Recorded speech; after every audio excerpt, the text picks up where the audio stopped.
Imagine someone walks up to you right now and calls you stupid. They mock your appearance, question your intelligence, and ridicule everything you've worked for. How would you react?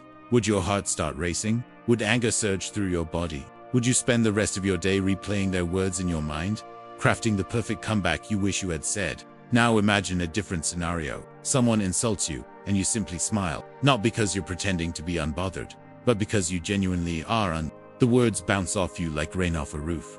You continue your day in complete peace, while the person who tried to hurt you stands there confused, wondering why their attack had zero effect. This isn't fantasy. This was the daily reality of Seneca, one of the most powerful men in ancient Rome, and one of history's greatest Stoic philosophers. Seneca lived in a world where insults weren't just casual remarks. They were weapons used in the deadly political arena of imperial Rome. One wrong response could cost you your reputation, your fortune, or even your life. Yet Seneca developed a psychological trick so powerful that insults became completely meaningless to him. And today, I'm going to share that exact trick with you. But before we dive in, let me tell you why this matters more now than ever before. We live in an age of constant judgment. Social media has turned everyone into a critic. A single comment on your post can ruin your entire day. A harsh word from a colleague can echo in your mind for weeks. We've become so sensitive to other people's opinions that we've handed them complete control over our emotional state. We've given strangers the remote control to our happiness, and they're pressing all the wrong buttons. Seneca understood something that most people never figure out in their entire lives. He understood that the power of an insult doesn't come from the person saying it. It comes from the person hearing it. The insult itself is just sound waves in the air, just vibrations that hit your eardrum. What transforms those vibrations into emotional pain is your own mind. And if your mind creates the pain, then your mind can also prevent it. Let's start with Seneca's first principle. And this one is going to challenge everything you believe about insults. Seneca said, "We are more often frightened than hurt, and we suffer more in imagination than in reality." Think about that for a moment. When someone insults you, what actually happens? They say some words. That's it. The words themselves don't physically harm you. They don't break your bones or damage your body. The only place those words have power is in your mind, and only if you allow them to have power there. Seneca tells us to examine insults the way a scientist examines a specimen, with curiosity, not emotion. When someone calls you lazy, don't immediately react. Instead, ask yourself, is this true? If you genuinely are lazy, then the person isn't insulting you. They're simply making an accurate observation. And why would you be upset about someone stating a fact? That would be like getting angry at someone for saying the sky is blue. If the observation is accurate, use it as information to improve yourself. Thank them for the feedback and move on. But what if the insult is false? What if someone calls you lazy when you work harder than anyone you know? This is where Seneca's wisdom becomes brilliant. He says, if it is true, let us correct it. If it is false, let us laugh at it. If the accusation is false, why would it bother you? If someone called you a purple elephant, would you be offended? Of course not. You'd probably laugh because the statement is so absurd. The same logic applies to false insults about your character. They are just absurd statements about reality. And absurd statements don't deserve your emotional energy. Seneca took this even further. He said, a man who has learned to despise insults has taken away much of their power. Notice he didn't say ignore insults or pretend they don't exist. He said despise them, meaning to recognize them as beneath your concern, as unworthy of your mental attention. When you despise something, you don't fight it. You don't argue with it. You would simply recognize it as insignificant and move on. But here's where it gets even more interesting. Seneca believed that insults tell you more about the person giving them than the person receiving them. In his essay on anger, Seneca wrote, the best plan is to reject straightway the first incentives to anger, to resist even its small beginnings, and to take pains to avoid falling into anger. For if it begins to lead us astray, the return to the safe path is difficult. What Seneca understood is that people who insult others are usually people in pain. They're projecting their own insecurities, their own failures, their own disappointments onto you. A truly happy, fulfilled person doesn't go around insulting others. They have no need to. They're at peace with themselves. So when someone attacks you verbally, what they're really doing is showing you their own wounds. They're revealing their own character, not commenting on yours. Think about it this way. If a 3-year-old child called you an idiot, would you be offended? Probably not. You'd recognize that the child doesn't have the capacity to accurately judge your intelligence. You'd understand that the comment says nothing about you and everything about the child's limited perspective. Seneca is telling us to apply this same logic to adults. Most people walking around are emotionally no more mature than children. They're reactive, impulsive, and ruled by their emotions. Why would you let their opinions affect you? Now, let's talk about one of Seneca's most powerful techniques. And this is the one that will immediately change how you respond to insults. Seneca practiced what he called premeditation of evils. This means mentally preparing for negative events before they happen. Every morning, Seneca would imagine all the ways he might be insulted, criticized, or attacked that day. He would visualize these scenarios in detail and practice his response. This might sound pessimistic, but it's actually the opposite. By preparing for insults in advance, you remove their surprise factor, and it's the surprise that often triggers our defensive reactions. When you've already mentally rehearsed someone calling you incompetent, and you've already decided how you'll respond with calm indifference, the actual insult loses its sting. It's like watching a magic trick after you know how it's done. The illusion no longer works. Here's how you can apply this starting today. Every morning, spend 2 minutes imagining someone criticizing you. Imagine your boss questioning your work. Imagine a family member making a cutting remark about your life choices. Imagine a stranger online leaving a harsh comment. Then, mentally practice responding with complete calm. Visualize yourself smiling, nodding, and moving on without any emotional turbulence. This mental rehearsal creates new neural pathways in your brain. It programs your automatic response to be calm rather than reactive. Seneca also understood something that modern psychology has confirmed. The stories we tell ourselves about events are more important than the events themselves. Two people can experience the exact same insult and have completely different reactions. One person might be devastated, the other might be completely unaffected. The difference isn't in the insult, it's in the interpretation. Seneca wrote, "We suffer more often in imagination than in reality." When someone insults you, your mind immediately starts spinning stories. You imagine what this means for your reputation. You imagine what other people will think. You imagine future scenarios where this insult somehow damages your life. But all of these are stories, not facts. They're possibilities you're creating in your mind. And they cause far more suffering than the actual words that were spoken. The Stoic solution is to stay focused on what actually happened, not what might happen. Someone said some words, that's the only fact. Everything else is your interpretation. And since you control your interpretation, you control your emotional response. This is what Seneca meant when he wrote, "We are not disturbed by things, but by the views we take of them." Let's go deeper into another one of Seneca's strategies. He believed that most insults are really tests of your character. In his letters to Lucilius, Seneca wrote, "Fire is the test of gold, adversity of strong men." When someone insults you, they're actually giving you an opportunity. They're giving you a chance to demonstrate your character, to show that you're above petty reactions, to prove that your inner peace is unshakable. Think about the people you most respect. Are they the ones who fly off the handle at every criticism? Are they the ones who spend hours arguing with strangers on the internet? Of course not. The people you respect are the ones who remain composed under pressure. They're the ones who can receive harsh words and respond with grace. Every insult is your chance to become that person, to build that reputation, to strengthen that character.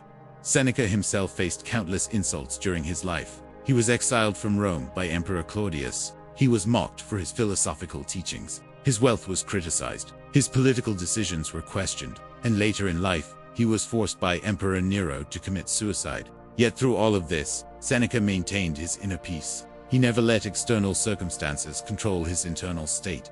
In one of his letters, Seneca describes how he would respond to insults. He said, "I will look at the insult as I look at the barking of a dog. I would not dignify it with a response, nor would I let it disturb my peace." This is brilliant. When a dog barks at you, you don't take it personally. You don't wonder what you did wrong. You don't spend the day upset about it. You understand that barking is just what dogs do. It's their nature. Seneca is telling us to view human insults the same way. For many people, insulting is just what they do. It's their nature. It has nothing to do with you. But here's an important distinction. Remaining calm in the face of insults doesn't mean being passive. It doesn't mean letting people walk all over you. Seneca was clear about this. There's a difference between responding and reacting. Reacting is emotional, impulsive, and usually regrettable. Responding is thoughtful, strategic, and effective. If someone insults you in a way that requires a response, you can respond powerfully without losing your calm. You can set boundaries. You can walk away. You can even confront the person if necessary. But you do all of this from a place of inner stability, not emotional chaos. The Stoics weren't doormats. They were some of the most effective leaders and thinkers in history. They simply understood that emotional reactions rarely lead to good outcomes. Marcus Aurelius, another great Stoic philosopher and Roman emperor, built on Seneca's teachings. He wrote in his personal journal, "The best revenge is to be unlike him who performed the injury." Think about what this means. When someone insults you and you respond with anger, you've become just like them. You've descended to their level. You've let them dictate your behavior. But when you respond with calm, with grace, with dignity, you've shown that you're operating on a completely different level. You've proven that you're not controlled by external circumstances. This is perhaps the most satisfying aspect of Seneca's approach. When you refuse to be bothered by an insult, you completely disarm the person giving it. They wanted a reaction. They wanted to see you upset, angry, defensive. When you give them nothing, when you remain perfectly calm, it's like they threw a punch and hit nothing but air. The energy they put into insulting you bounces back to them. They're left standing there, confused and frustrated, while you continue your day in perfect peace. Seneca also taught that we should regularly practice voluntary discomfort to build resilience. He would occasionally dress in cheap clothes and eat simple food to remind himself that these external things don't determine his worth. The same principle applies to insults. You can practice being insulted. Ask a trusted friend to criticize you, and practice not reacting. This might sound strange, but athletes practice their sport. Musicians practice their instruments. So why wouldn't you practice emotional resilience? Another powerful insight from Seneca is about the nature of reputation. We often get upset about insults because we're worried about our reputation, about what other people think of us. But Seneca wrote, "We are mad, not only individually, but nationally. We check manslaughter and isolated murders. But what of war and the much vaunted crime of slaughtering whole peoples?" His point is that society's judgments are often completely backwards. The masses frequently celebrate the wrong things and condemn the right things. So why would you base your emotional state on their opinions? The people whose opinions truly matter, the people whose respect is actually worth having, are the people who will judge you by your character, not by what some random person said about you. In fact, people of quality will often respect you more for how you handle insults than they'll be influenced by the insults themselves. Your grace under pressure says more about you than any accusation ever could. Seneca also reminds us that time is our most valuable resource. In his essay on the shortness of life, he writes about how people waste their precious time on trivial matters. And what could be more trivial than being upset about someone's opinion of you? Every minute you spend replaying an insult in your mind is a minute stolen from your actual life. It's a minute you could have spent pursuing your goals, enjoying your relationships, or simply being at peace. The person who insulted you is probably not thinking about you at all. Yet you're giving them hours of your mental energy. That's not justice. That's self-inflicted torture. Here's a practical exercise Seneca recommended. At the end of each day, review the insults or criticisms you received. Ask yourself these questions. Was the criticism valid? If so, what can I learn from it? If not, why did I give it any power? How did I respond? And how could I have responded better? What does this person's need to insult me reveal about their own struggles? This daily practice transforms insults from emotional wounds into educational opportunities. You're no longer a victim of other people's words. You're a student learning about human nature and strengthening your own character. Seneca believed that philosophy isn't just theoretical knowledge, it's a practical tool for daily life. He wrote, "What progress have I made? I have begun to be a friend to myself." This is the ultimate goal. When you're truly a friend to yourself, when you have genuine self-respect based on your own values and principles, external opinions become irrelevant. You're not seeking validation from others because you validate yourself. This doesn't mean arrogance or delusion about your flaws. The Stoics were all about honest self-assessment. But there's a huge difference between honest self-improvement and letting every random person's opinion shake your foundation. Seneca could acknowledge his flaws and work on them without being devastated by criticism because his self-worth wasn't dependent on external approval. Let's talk about a modern application of these principles. Social media has created a situation Seneca never faced, but his philosophy applies perfectly. Online, people feel emboldened to say things they would never say in person. The insults can be more frequent and more vicious, but the Stoic principles remain the same. An insult on social media is still just words. It still only has the power you give it. In fact, online insults should be even easier to dismiss because the person doesn't even have the courage to say it to your face. When you receive a harsh comment online, practice Seneca's approach.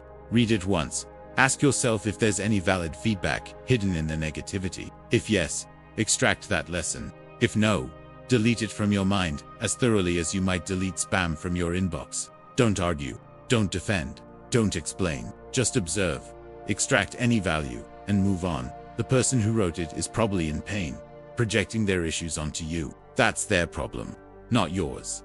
Seneca's final, and perhaps most powerful teaching on this topic, is about the nature of virtue. He believed that the only true good is virtue, meaning excellence of character. Everything else, including reputation, wealth, status, and other people's opinions, is what the Stoics called an indifferent. It's neither good nor bad in itself. What matters is how you use it.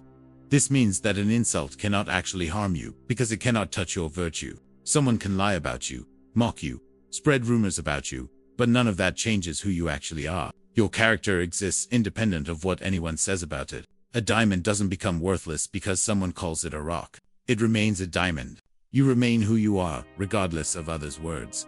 Seneca wrote, "A gem cannot be polished without friction, nor a man perfected without trials." Every insult is friction. Every criticism is a trial. And just like the gem that becomes more beautiful through polishing, you become stronger through these challenges. The person who learns to remain calm in the face of insults develops a kind of inner strength that nothing can shake. They become unstoppable, not because they avoid negativity, but because negativity can no longer stop them. Think about what your life would be like if you truly internalized this approach. Imagine waking up every day knowing that nothing anyone says can disturb your peace. Imagine walking into any room, any meeting, any social situation with complete confidence, because you're not afraid of judgment. Imagine being able to pursue your dreams without the constant fear of criticism holding you back. This is what Seneca's philosophy offers. This is the freedom that comes from mastering your own mind. The truth is, most people are prisoners of other people's opinions. They make decisions based on what others will think. They hold back their true selves because they're afraid of judgment. They waste enormous amounts of energy trying to please everyone, which is impossible. But when you adopt Seneca's approach, you break free from this prison. You start living according to your own values. You start pursuing your own vision of a good life. And paradoxically, this is when you often earn genuine respect from others. People are drawn to those who are unshakable, who have a clear sense of self that isn't dependent on external validation. When you stop trying to convince everyone that you're worthy, when you stop defending yourself against every criticism, when you simply live your values with quiet confidence, that's when your true power emerges. Seneca's life demonstrated this perfectly. Despite facing exile, political intrigue, and eventually forced suicide, he never lost his philosophical center. He continued teaching, writing, and practicing Stoicism until his final breath. When Nero ordered him to commit suicide, Seneca faced even this ultimate test with remarkable composure. He comforted his friends, dictated his final thoughts, and met death as calmly as he had met the countless insults throughout his life. His final lesson was this: if you can remain calm when facing death, you can certainly remain calm when facing an insult. It's all about perspective. In the grand scheme of your life, in the vastness of time and space, does this insult really matter? Will you remember it in a year, in 10 years, on your deathbed? Almost certainly not. So why give it power now? The next time someone insults you, remember Seneca, take a breath. Observe your reaction without immediately acting on it. Ask yourself whether the criticism is valid. If it is, extract the lesson. If it isn't, dismiss it like you dismiss the barking of a dog. Remember that the insult reveals more about the speaker than about you. Remember that your peace is too valuable to be controlled by someone else's words. Remember that you are not your reputation. You are not other people's opinions. You are your character, your choices, your values. This is Seneca's trick. It's not really a trick at all. It's a fundamental shift in perspective. It's the realization that you control your own mind, and therefore you control your own peace. No one can take that from you unless you allow them to. No insult can wound you unless you open the door and invite it in. You are the guardian of your own inner citadel, and you decide what gets past the walls.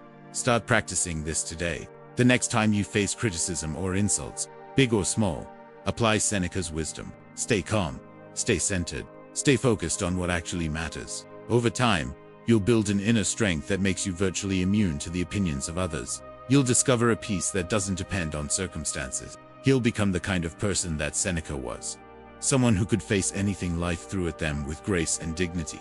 This is the power of Stoicism. This is the legacy of Seneca. And this is now available to you. The only question is whether you'll use it.